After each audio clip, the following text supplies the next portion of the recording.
جہاں تک president Trump نے کہا کہ ملینز آف پیپل مر سکتے تھے، وہ نیوکلیئر لڑائی یا نیوکلیئر وار کا ذکر کر رہے تھے، لیکن یہ تو یدھ نیوکلیئر وار کی طرف سے جا نہیں رہا تھا. تو یہ میں سمجھتا ہوں اس میں کوئی دم نہیں ہے جو پریزیڈنٹ ٹرمپ نے کہا.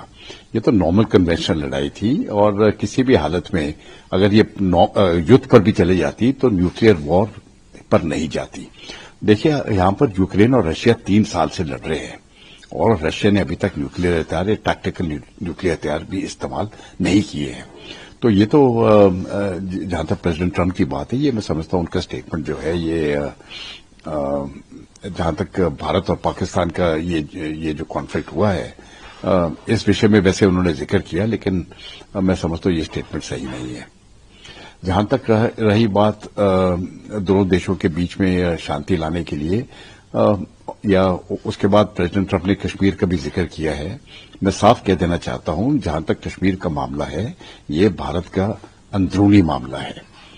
اگر کوئی بھی ڈیلنگ اس کے ساتھ ہوگی یہ بائیلیٹرل ایشو ہوگی. پریزیڈنٹ ٹرمپ، یونائیٹڈ اسٹیٹس، چین، روس یا کوئی بھی باہر کا دیش اس کے بیچ میں نہیں آئے گا. یہاں پر یہ صرف 1 to 1 ڈیلنگ ہوگی بھارت اور پاکستان کے بیچ میں، اور کشمیر کا صرف ایک ہی مدعا ہے، اور وہ مدعا ہے کہ پاکستان آکوپائڈ جموں اینڈ کشمیر، جس کے 2 حصے ہیں، گلگت بالٹستان اور میرپور مظفر آباد، یہ پاکستان کب اور کتنی جلدی بھارت کو واپس دے، اس کے علاوہ اور کوئی کشمیر کا مدعا نہیں ہے. حال یہ ہے کہ کل پاکستان میں بھی اپیکس باڈی جو ان کی نیوکلیئر پر ڈیسیزن لیتی ہے انہوں نے بھی بیٹھک کی ہے، تو اس بیٹھک کو آپ کس طرح سے دیکھتے ہیں؟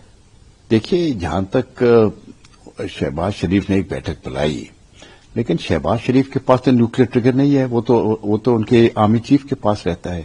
پاکستان کی جو پولیٹیکل اتھارٹی ہے کبھی بھی ان کو نیوکلیئر ٹریگر نہیں دیا گیا ہے، یہ ہمیشہ پاکستان کے آرمی کے کنٹرول پہ ہے. ابھی انہوں نے یہ میٹنگ بلائی، وہ تو ان کا حق ہے، کیا ڈسکشن ہوا اس کے بارے میں ہم کو جانکاری نہیں ہے، لیکن جس پرکار سے پاکستان دھمکی دے رہا تھا نیوکلیئر وارفیئر کی، یہ پہلے بھی اس نے دھمکی دی تھی جب ہم نے سرجیکل اسٹرائک کی، اس کے بعد ہم نے بالاکوٹ کیا اور دھمکیاں دیتا رہا، لیکن ہم نے کہا ہم یہ دھمکی نہیں سنیں گے. یہ پاکستان کا نیوکلیئر بلف ہم نے کال آؤٹ کر دیا ہے، کیونکہ ایک بات سمجھنا میں سمجھتا ہوں بہت ضروری ہے. بھارت کی نیوکلیئر ڈاکٹرن، اور بھارت کی نیوکلیئر ڈاکٹرن کے 2 حصے ہیں. پہلے حصے میں اس نیوکلیئر ڈاکٹرن میں بہت صاف طریقے سے لکھا گیا ہے کہ بھارت فرسٹ یوز نہیں کرے گا. اس کا مطلب جب بھی بھارت اور پاکستان کے بیچ میں جنگ ہو یا کسی اور دیش کے ساتھ ہو، بھارت نیوکلیئر ہتھیار نہیں استعمال کرے گا.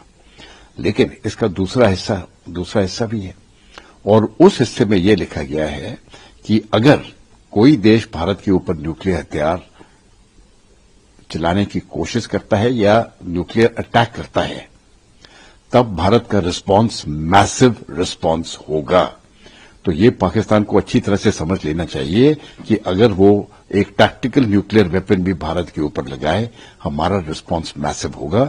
بھارت کو جو نقصان ہونا ہے وہ ہم سہ لیں گے، لیکن پاکستان پوری کی پوری طرح سے نشٹ ہو جائے گا. تو یہ ہے ہماری نیوکلیئر ڈاکٹرن. اگر پاکستان کو اس میں کوئی غلط فہمی ہے، مجھے لگتا ہے وہ غلط فہمی دور کرنا بہت ضروری ہے.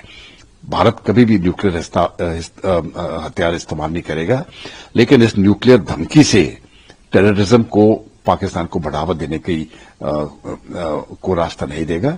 جب بھی پاکستان اس پرکار کی حرکت کرتا ہے اس کا منہ توڑ جواب دیا جائے گا، اور اس کے بعد اگر دھمکی دیتا ہے تو اس کو دھمکی دینے دو. اگر استعمال کرتا ہے تو پورے طرح سے پاکستان کو ہم برباد کر دیں گے. ڈی جی ایم اوز کی کل بھی بیٹھک ہونی ہے، تو آپ کس طرح سے اب دیکھ رہے ہیں اس پوری لڑائی کو فیوچر؟ دیکھیے یہ جو جب پہلی bar D G M O کے بیچ میں بات چیت ہوئی تو یہ ہمارے ڈی جی ایم او نے بات چیت شروع نہیں کی، یہ پاکستان کی طرف سے شروعات ہوئی. پاکستان بہت پریشر پہ ہے. ایک تو ان کی فائنینشیل حالت خراب ہے، اور دوسرا جا کے جس پرکار سے یہ ان کی جو ایئر ڈیفنس ہے اس میں کمزوریاں پائی گئی، اور وہ بھارت کے ایئر ڈیفنس کو توڑ نہیں سکا، وہ پرابلم تھی اس کی.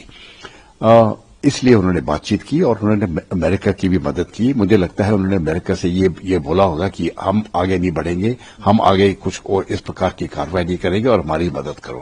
تبھی جا کے ان کو آئی ایم ایف کا جو لون ہے